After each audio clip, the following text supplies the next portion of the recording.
Hello, Ritu. How are you? Thank you for coming on the show.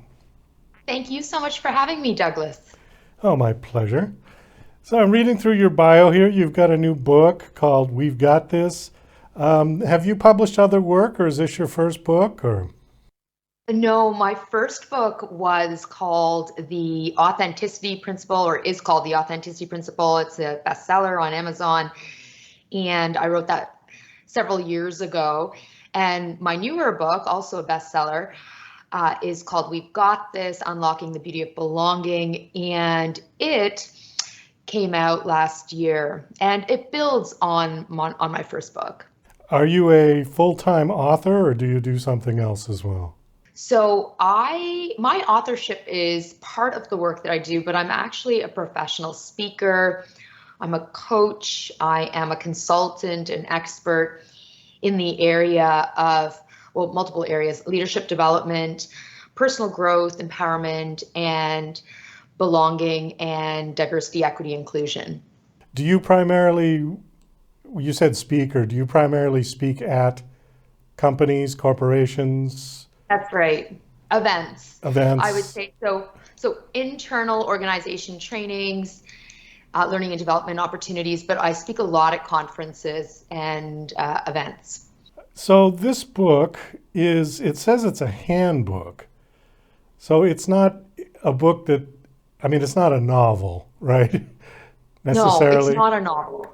Although that said, throughout the book, I have integrated narrative stories because what I found is in my first book, The Authenticity Principle, I told it as much as I could through a personal lens, but very much focused on personal empowerment and one's own growth and development, in addition to for leaders who wanted to bring more authenticity in how they work and inspire others.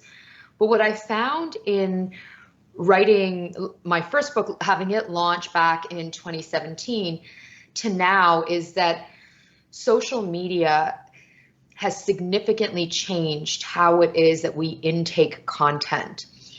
And decades ago, whereas we may have talked at an audience, I have found that content and how people want to receive information has become far more personal, and that stories and storytelling has become really, really important. And so, as someone who's written now two nonfiction books, but my second one coming out just recently, I was very committed to using storytelling as a way to describe and explain and empower people about how to engage in behavioral change in their life and how to apply the concepts that I'm teaching. You mentioned social media, and social media has, like you said, changed the way that people view content and digest content. What you're doing, because you're really doing interpersonal one on one, your speaking is live to real people, not through a screen, not through a filter. Does Right. social media have any play in what you're doing, or is it not really relevant to what you're doing? And when you say, does it have any play or relevant, in what capacity? What do you mean by that? Well, because what you're doing doesn't require social media, right? Sorry, I'm not understanding the You're not question. you're Do you not mean, following? Okay. I'm just saying that your work as a speaker is completely interpersonal, one on one. Okay. right, Whereas social media, people communicate through social media through a filter, through a wall. right. Okay. So, does social media play any significance in what you're doing or not? Do you use it for what you're doing? Oh, okay. I would say that unless someone is a multiple New York Times award-winning, best-selling author, and even those authors significantly rely on social media as a way to get their messages out. I think that in today's age, in order for us to disseminate our messages and have people be more interested in reading our books or consuming our content, but also wanting to learn and be inspired, social media is so critical.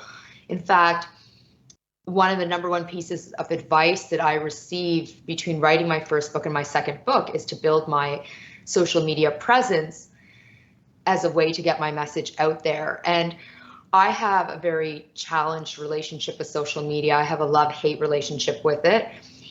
I struggle. I think we all do. Right. Yeah. To reconcile my relationship with it. I wish I didn't have to be on social media. I wish I didn't have to post. I wish I didn't have to consume. However, I feel like it is the number one way for people to learn about us, aside from Googling. So for example, all of my work is about how do you live a life that is rooted in being who you are, being authentic. How do you claim belonging? How do you stand in your power and be who you are with yourself and create relationships where you feel seen and respected and honored for who you are? The number one way for me to get my message out to the world is through social media. And so I think we would be hard pressed to find an author these days who would say they don't rely on social media to get their messages out there. Okay, so it's kind of a necessary evil that you have to sort of use it for promotion primarily, right? Yeah. Have you found that with the other authors you've spoken with? I presume that they would say something similar. Well, yeah, and about 99% of them are active on social media. I have had Right. a couple that have come on that won't go near it. And, Yeah. I respect that they just Yeah. don't find it necessary.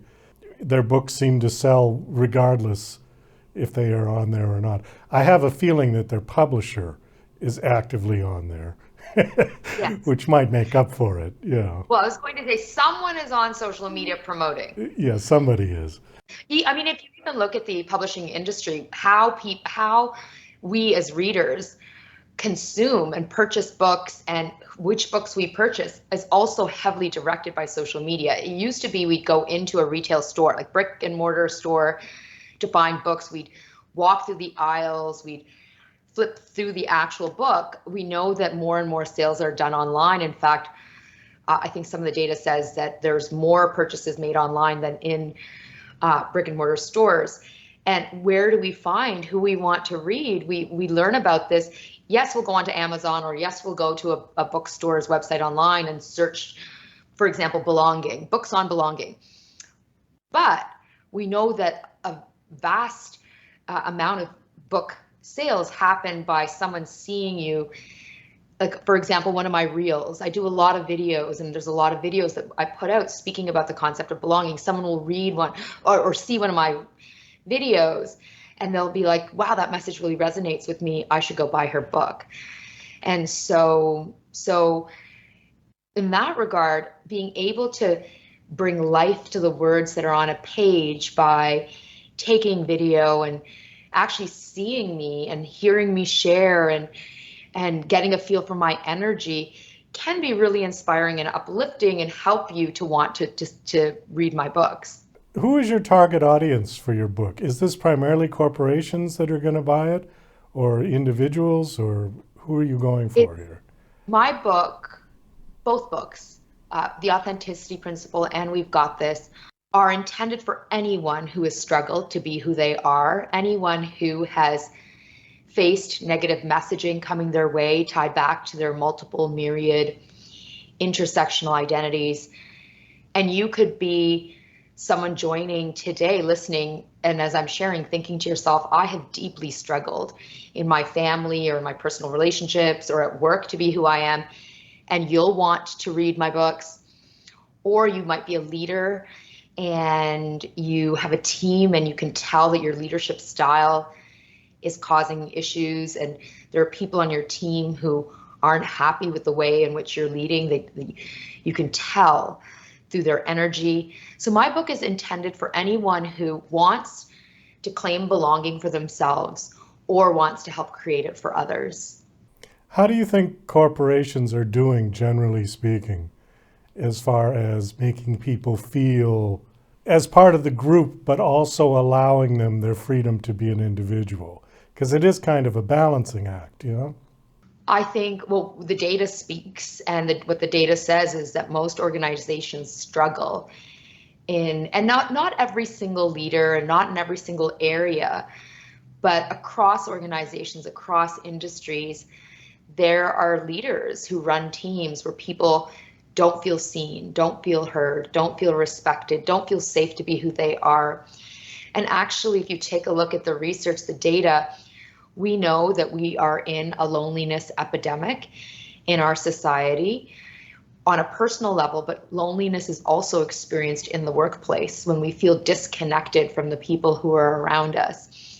And we feel like we need to put on a mask or curate an image of who we are in order to shield from the negative judgments coming our way.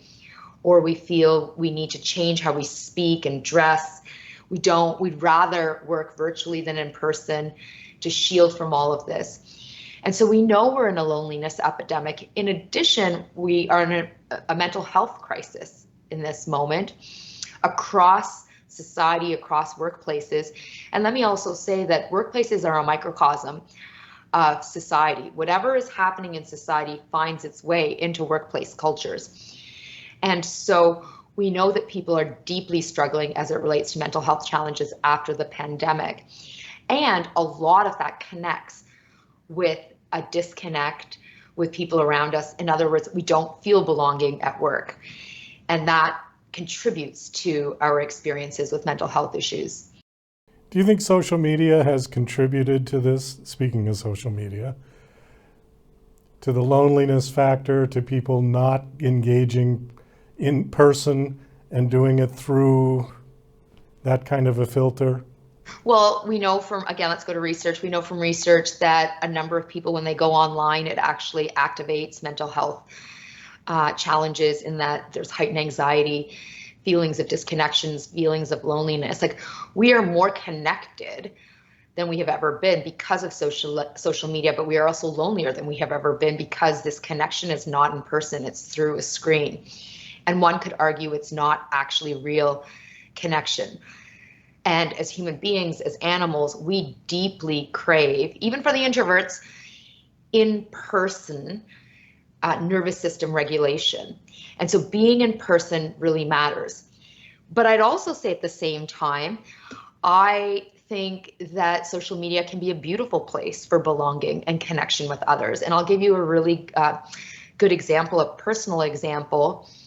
And I write about a little bit about this journey in We've Got This. My mother passed away earlier this year after a very long and difficult journey with Alzheimer's. And at the time my book, We've Got This, came out, she was still with us. But I wrote a little bit about how difficult the journey was. And online, I was very open about being a caregiver and how difficult it is to support and be present, be on the front lines of watching your beloved change before your eyes in ways that are really hurtful and painful. And when my mom transitioned from her physical body, I was also very open about it online. And I can't tell you just how many beautiful messages I received from my online community, from my We've Got This community. And these are people who either had messaged me before, or more importantly, I mean thousands of people I had never even met. The messages poured in, and I can't tell you, Douglas, just how healing that was for me. I felt so seen. I felt part of a community that understood and understands what it is like to grieve. And since my mom's passing, I have continued to post a lot on Instagram and LinkedIn about how hard it is to grieve in a society that doesn't know how to grieve in a healthy way. And again, messages from around the world, from people I've never even met, who have chimed in and sharing similar stories. And again, I have experienced tremendous belonging as part of this online community. And so it's a really good example of how in tandem, we can both experience disconnection, loneliness, and a lack of belonging through the very same vehicle through which we can actually experience deep, beautiful, meaningful belonging. So it's kind of like when people drive motorcycles. I often think about it. Is the motorcycle the problem, or is it people around the motorcycle, cyclist who are at issue, or is it the driver themselves? I am not in a place where I have figured out how to use social media in a healthy way, but I have made a really good dent in it, and I continue to do that. And I think for all of us, this is the journey. It's how can we experience belonging, whether it's in person or online, in a healthy way that doesn't actually adversely impact our mental health. Well, I think on that, we're going to have to wind this down. Thank you so much for coming on the show. The book is called We've Got This. The book has been released, you said? It has been released, and it's a bestseller. It's an international bestseller, and USA bestseller. Oh, great. I am excited to have you all read it, enjoy it, and when you do, please do message me through social media. Ha ha. Last question. Do you have a website that you want to give out? Sure. You can go to www.ritubhasin.com, my first name, last name.com. That's RITUBHASIN.com. And as mentioned, I'm active on LinkedIn and Instagram. Okay. Well, Ritu, thank you so much for coming on the show. It was a nice conversation. Best of luck. I hope everything goes well for you. Thank you. Thank you for having me.